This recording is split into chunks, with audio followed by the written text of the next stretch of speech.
ধান থেকে কিভাবে চিড়া তৈরি হয় সেই দৃশ্যটি আপনাদের দেখানোর জন্যে মূলত এই ভিডিওটি করা। আপনারা দেখতে পাচ্ছেন এই তপ্ত যে কড়াই ছিল সেই কড়াইয়েই কিন্তু সিদ্ধ ধান সেটি দেয়া হলো, এখন ভাজা হচ্ছে।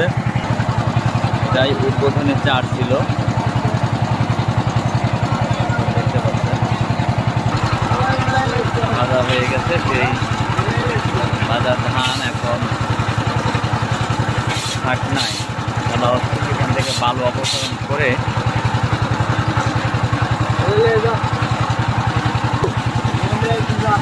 দেওয়া হচ্ছে যে চিড়া ভাঙানো যে মেশিন,